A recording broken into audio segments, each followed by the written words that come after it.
Tensions have been brewing at Ibrox in recent days, and the situation involving Russell Martin and Nico Raskin has now taken a fresh twist. Questions around the midfielder's role and his relationship with the Rangers boss have sparked plenty of debate among supporters, and the latest developments are set to shed more light on where things really stand. This update offers a clearer picture of the fallout and what it could mean moving forward. Let's break this down in today's video, along with all the other Rangers news from the last 24 hours. There is so much to discuss in today's video, so be sure to like the video and subscribe to the channel for daily Rangers content.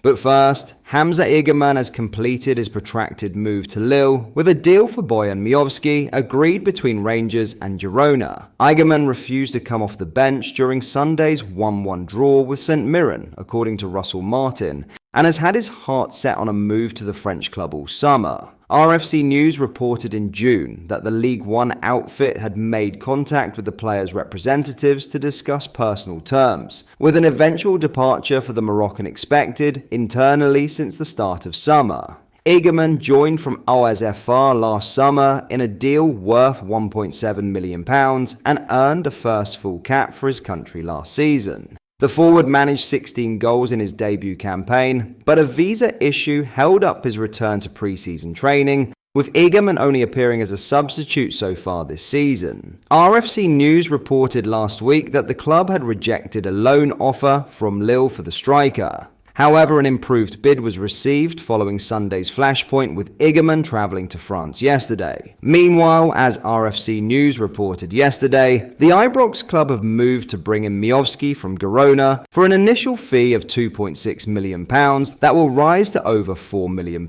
including add-ons. The 26-year-old striker spent one season with the La Liga club following 2 impressive years at Aberdeen. RFC News revealed over the weekend that the North Macedonia international was high on the club's list of striking options, with another name, Youssef Chermiti, also under consideration. Chermiti is not regarded as a replacement for Igerman, but a solution should further departures at number 9 follow. Cyril Dessas's future has been uncertain all summer, and, as reported yesterday, Rangers have made an enquiry to Kevin Thelwell's former employers, Everton, regarding the possibility of bringing Chermiti to Ibrox on loan. Martin's options are still expected to be bolstered in the transfer window, which closes on Monday after a mammoth Old Firm meeting with Celtic on Sunday. Now, in a huge Martin and Raskin reveal, Russell Martin has denied a rift between himself and Rangers midfielder Nico Raskin. The head coach insists the Belgian international, who has been called up to their squad for next month's World Cup qualifiers, trained with the rest of his teammates today as normal ahead of Sunday's huge derby clash against Celtic. The 24-year-old was omitted from the starting 11, who played Club Brugge on Wednesday night. He would eventually come on the field in his homeland, as Rangers were humbled 6-0, with the score ending 9-1 on aggregate. In the immediate aftermath of the game, Martin refused to deny that Raskin could be sold before the end of the transfer window on Monday night. This led to Raskin's father, Thierry, taking to his personal social media to fillet Martin for his treatment of his boy. He told the 39-year-old he had an oversized ego. However, despite all of this and rumours of a fallout behind the scenes, Martin insists there hasn't been a breakdown in the relationship between himself and the player.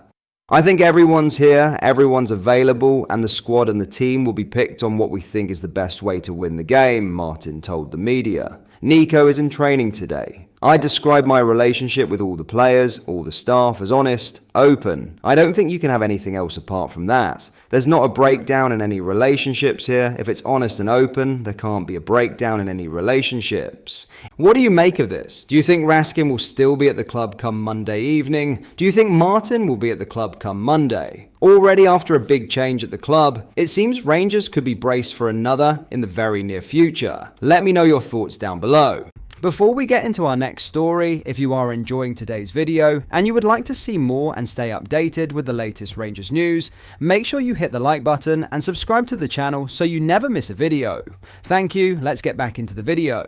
In other news, the Fan Advisory Board was established in November 2023. The club said at the time that it would play a crucial role in shaping the future of Rangers, giving supporters a structured voice in key matters and policies. Rangers even promised regular meetings between this group and senior management. The idea was to build trust, strengthen the relationship with fans, and ensure their concerns were heard at the highest level. But tonight, that vision has taken on a very different tone. In their statement, the group made it clear, and I'll quote here, "Irrespective of the result on Sunday, it is clear to us the manager should be replaced as a matter of urgency before our justified anger gives way to apathy. That is about as blunt as it gets. This isn't a call for patience or for the manager to be given more time. It's an ultimatum." So what does this mean for Russell Martin and for Rangers? Firstly, it shows the sheer level of discontent among supporters. Results haven't been good enough, and the style of football hasn't convinced either. When the Fan Advisory Board talks about standards set by successful teams in the past,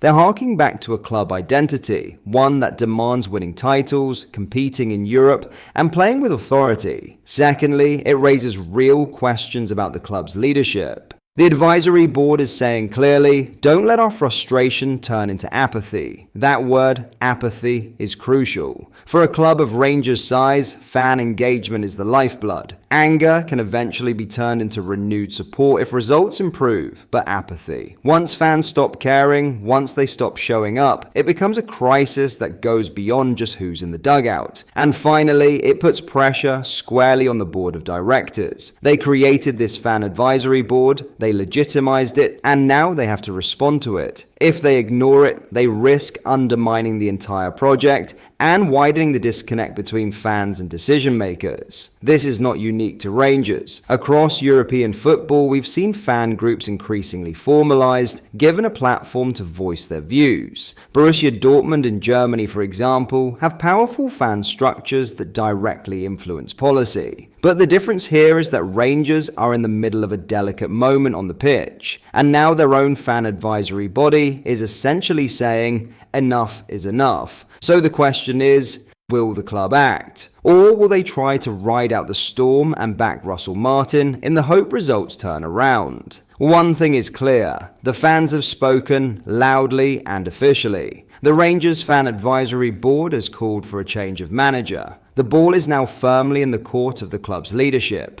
Do they stick or twist? Because the longer this goes unresolved, the louder those calls for change will become. In other news, but that is all for today's video. Thank you for watching. I hope you enjoyed. If you did, please make sure you hit the like button and subscribe to the channel. We post all the latest Rangers news every single day, so join our fast growing community so you never miss out. Thank you. I'll see you in the next video.